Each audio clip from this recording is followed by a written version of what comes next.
It's easy to map editing functions to the keyboard within Avid Media Composer. This will help improve your editing efficiency.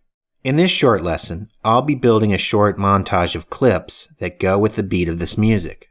Navigate to the Project window and click on the Settings tab. Double-click on the keyboard settings. This will bring forward the keyboard layout window. Now, because of commercially available specialized keyboards, you may want to leave the main default keyboard layout in its original configuration. However, there are some blank keys that are empty. You can also set your own keyboard settings that are unique to a user profile. To do this, click on the User Profile menu at the top of the Project window and select the appropriate user. This is also where you can export your user profile if you need to take your keyboard settings with you to put onto another system. Okay, so now navigate to the Tools menu and choose Command Palette. The Command Palette contains a list of Media Composer functions that can be mapped to the keyboard. You can also hold down the Shift key, which will give you another keyboard area with additional empty spaces. Click on the Edit tab within the Command Palette window. Look for the blue Replace arrow and map it to the F2 key. Then look for the Add Edit function and map it to the F3 key. Now click on the Other tab. Another function I recommend that you map to your keyboard is the Match Frame function.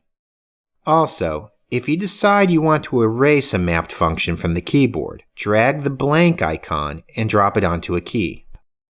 When you're done mapping your keyboard, close the Keyboard and Command Palette windows. Now, a quick side note, especially for Mac OS X users who have an aluminum-style keyboard. Navigate to the Apple menu in the upper left and select System Preferences. Click on the Keyboard Settings.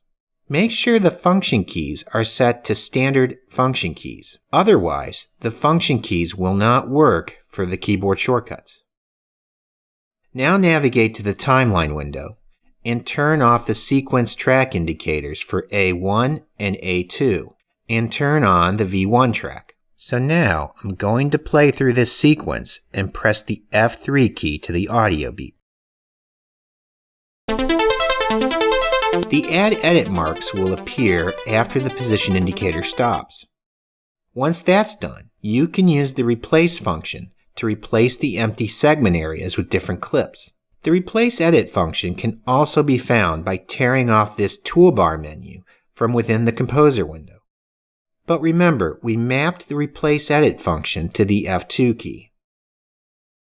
Now, the Replace Edit function has a special property. It does not require in and out points. It will automatically fill a segment area within a sequence for you. It uses the position indicators within the source and timeline windows as a sync position. So by parking in the middle of any of these segment areas, and by parking in the middle of the source window, you only need to press the F2 key to make the Replace Edit.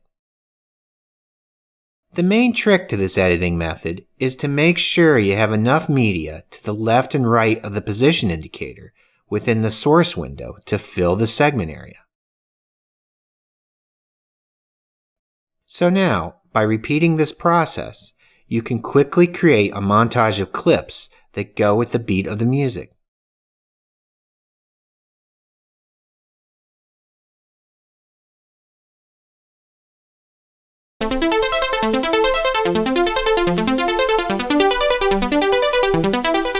Now you have the basics of mapping the keyboard to improve your editing efficiency.